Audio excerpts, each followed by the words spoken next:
Si tu fais partie des rares personnes à être en mode Indiana Jones, tu crées des opportunités que d'autres ne créent pas. Et tu t'ouvres à des trucs de dingue.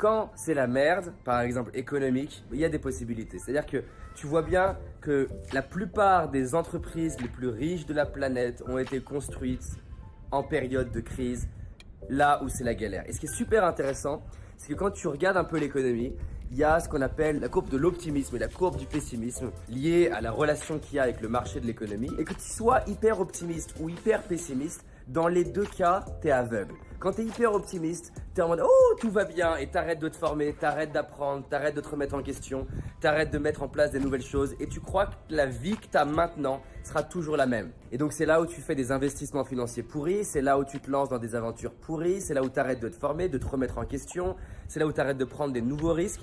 T'es en mode la vie que j'ai aujourd'hui sera toujours la même. Typiquement en France, on a tendance à croire que le luxe dans lequel on vit sera toujours le même dans le futur.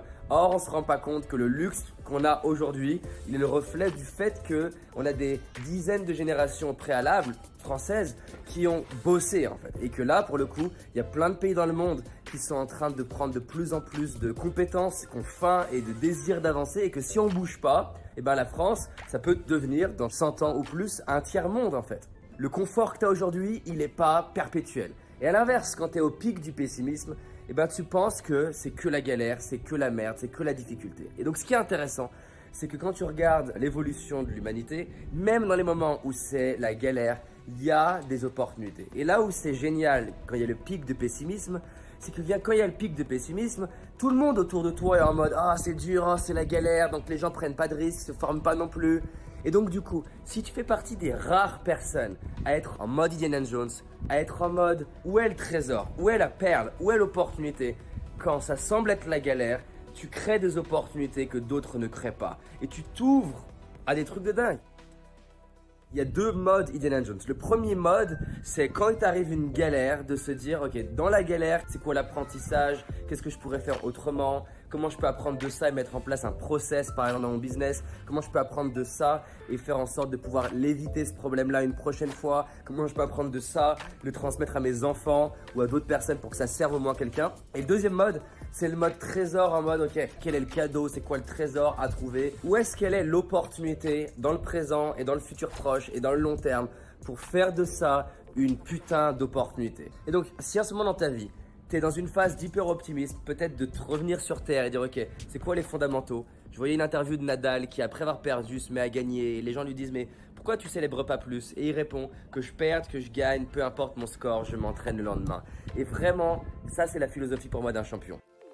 Donc peut-être qu'en ce moment tu es dans une phase où tout va super bien et tant mieux pour toi et célèbre et de la gratitude, mais reviens aux fondamentaux, s'entraîner, faire des choses nouvelles, se former, prendre un minimum de risques, être observateur des nouvelles opportunités. Et si tu es dans une phase où tu es dans le dur parce que ben voilà, tu as été largué, tu as fait faillite, c'est plus difficile dans ton business, reste les yeux ouverts. Il y a des opportunités relationnelles, il y a des opportunités de changer ta relation avec tes enfants, il y a des opportunités de faire propulser ton business et faire x2, x3, x5, x10. Et ce qui est drôle, c'est que tous les moments où mon entreprise s'est mise à décoller, c'est dans des moments où je suis passé par une phase de 1 mois, 2 mois, 3 mois de galère à putain, j'y arrive pas, et on met de l'effort, et on met de l'énergie, et les ventes décollent pas, et les inscriptions séminaires décollent pas. Et puis, je teste des trucs et je me forme et je me remets en question. Et remettre en question, c'est des fois être plus humble, des fois c'est d'être plus à l'écoute de ton client, des fois c'est d'apprendre des nouvelles compétences, des fois c'est d'améliorer ton produit, c'est créer un nouveau produit, c'est peut-être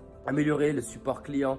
Ou alors c'est peut-être améliorer le marketing quelque part. Bref, je me suis remis en question et boum, derrière, grosse phase de croissance. Et quand tu as la grosse phase de croissance, c'est là où il s'agit de te rappeler, tu récoltes aujourd'hui parce que tu as semé hier. Juste, rentre pas trop longtemps en mode « Ouhou, tout va bien ». En fait, je ne vais pas ni basculer en mode « Ouhou, tout va bien », ni en mode « Tout va mal ». Mais dans tous les cas, je m'entraîne, j'avance, je bosse et je suis à la recherche en mode Indiana Jones de la perle, de l'opportunité et du trésor qui va faire passer ma vie personnel, professionnel, à un autre niveau. Cette année, l'objectif c'est quoi? C'est que je veux aider les personnes qui veulent vraiment se bouger les fesses. J'en ai marre des personnes qui sont en mode « Oh là là, j'en ai marre, c'est dur, je suis pas motivé. » Non, je veux aider des gens qui veulent avancer, à créer des résultats de dingue. J'ai envie d'aider ceux qui ont envie de devenir inarrêtables. J'ai envie d'aider ceux qui ont envie d'avoir une vie extraordinaire et qui sont prêts à se bouger pour ça. Se bouger, ça veut dire quoi? Ça veut dire tu suis une vidéo, tu as aimé quelque chose, t'appliques. Ça veut dire te former, ça veut dire lire des livres, ça veut dire faire des nouvelles expériences. J'en ai marre de voir des personnes qui disent « Oh David, j'adorerais venir à ton séminaire, mais c'est trop loin, j'habite à Caen. » Arrête ces excuses. Si tu veux, tu viens en bus pour 15 €, tu vas en couchsurfing pour dormir chez quelqu'un, tu donnes des cours de maths en particulier pour avoir un peu d'argent et tu trouves une putain de solution. Mais arrête les excuses. Allez, belle journée à toi, je te kiffe. Et si t'aimes cette énergie-là et que tu as envie que ton année, ça soit une putain d'année, eh ben tu suis la bonne personne. Je t'aime, on avance ensemble. Et bien sûr, ça n'empêche pas de souffler et respirer et voir ce que tu as déjà dans ta vie qui est magnifique. Hein. C'est bien sûr compatible. Allez, à tout de suite. Si tu as envie d'aller plus loin, j'ai réalisé une vidéo qui s'appelle les 5 erreurs que la majorité d'entre nous font et qui va nous causer l'échec de nos projets, nos rêves et notre réussite. Une seule de ces 5 erreurs va t'empêcher littéralement de réussir et d'être pleinement heureux. Clique sur le lien dans la description, va voir la vidéo, c'est un indispensable. Je te dis à très vite, on avance ensemble. Cette année, c'est notre année. C'est parti.